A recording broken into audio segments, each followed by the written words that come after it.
কোঁকড়ানো চুল, অবিরাম দৌড় আর গোলের পর পেঙ্গুইনের মতো লাফ, এটাই স্পেনের ডিফেন্ডার মার্ক কুকুরিয়ার পরিচিত ছবি।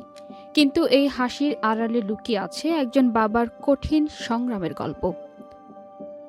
সম্প্রতি চেলসি ছেড়ে রিয়াল মাদ্রিদে যোগ দিয়েছেন ২৮ বছর বয়সী কুকুরেয়া। এবারের বিশ্বকাপেও আর্জেন্টিনাকে হারিয়ে স্পেনের শিরোপা জয়ে গুরুত্বপূর্ণ ভূমিকা রেখেছেন তিনি। গোল করার পর পেঙ্গুইনের মতো লাফিয়ে উদযাপন করাটা কুকুরিয়ার স্বতন্ত্র পরিচয় হয়ে উঠেছে। তবে কুকুরিয়ার পেঙ্গুইন উদযাপনেরও একটি বিশেষ কারণ আছে। এক সংবাদ সম্মেলনে তিনি জানান, ইন্টারনেটে পড়েছিলেন পেঙ্গুইন একবার সঙ্গী বেছে নিলে সারা জীবন তার সঙ্গেই থাকে, তাই পরিবারের প্রতি ভালোবাসা প্রকাশ করতেই তিনি এই উদযাপন করেন।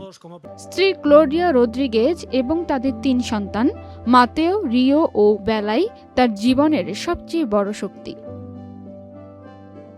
Presenting Walton Crystal Series. Switch to premium. Switch to Crystal. স্পেনের রাষ্ট্রীয় সম্প্রচার মাধ্যম আরটিভিই-কে কুকুরেয়া বলেন, আমাদের বড় ছেলে মাতেওর মাত্র ৩ বছর বয়সে অটিজম স্পেকট্রাম ডিসঅর্ডার ধরা পড়েছে। এরপর থেকেই পুরো পরিবারের জীবন বদলে যায়। এটিকে তখন লেভেল ১ বা অটিজমের তুলনামূলকভাবে মৃদু পর্যায় হিসেবে চিহ্নিত করা হয়। কুকুরেয়া জানান, অন্য বাচ্চারা যখন একসঙ্গে খেলত তখন মাতেওকে প্রায় একা দেখা যেত। পরে দেখা যায় সে ঠিকমতো কথাও বলছে না। একজন বাবা হিসেবে নিজের সন্তানকে কষ্ট পেতে দেখা ছিল তার জীবনের সবচেয়ে কঠিন সময়।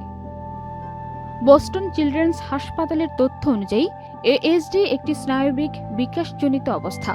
এটি শিশুর চিন্তা ভাবনা, কথা বলা, চলাফেরা ও আচরণের উপর প্রভাব ফেলতে পারে। অটিজমে আক্রান্ত অনেকের সামাজিকভাবে যোগাযোগে বা মানুষের সাথে মিশতে অসুবিধা হয়। সেই সাথে একই ধরনের আচরণ বারবার করা এবং কিছু ক্ষেত্রে শেখা বা চিন্তা ভাবনার বিভিন্ন দক্ষতা বিকাশে ভিন্নতাও অটিজমের কিছু সাধারণ বৈশিষ্ট্য।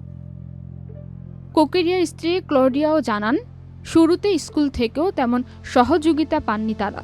প্রতিদিন ছেলেকে স্কুলে দিয়ে বাড়ি ফিরতেন কাঁদতে কাঁদতে। কুকুরিয়া বলেন, এখন তাদের প্রতিটি পরিকল্পনায় করতে হয় মাতেওকে মাথায় রেখে। এই অভিজ্ঞতা তাকে শিখিয়েছে জীবনে আসলে কোন বিষয়গুলো সবচেয়ে বেশি গুরুত্বপূর্ণ। তিনি মনে করেন, একজন পরিচিত ফুটবলার হিসেবে যদি তার গল্প অটিজম নিয়ে মানুষের সচেতনতা বাড়ায় এবং অন্য পরিবারকে সাহস দেয়, সেটাই হবে তার সবচেয়ে বড় সাফল্য। পান্না আক্তার, চ্যানেল আই।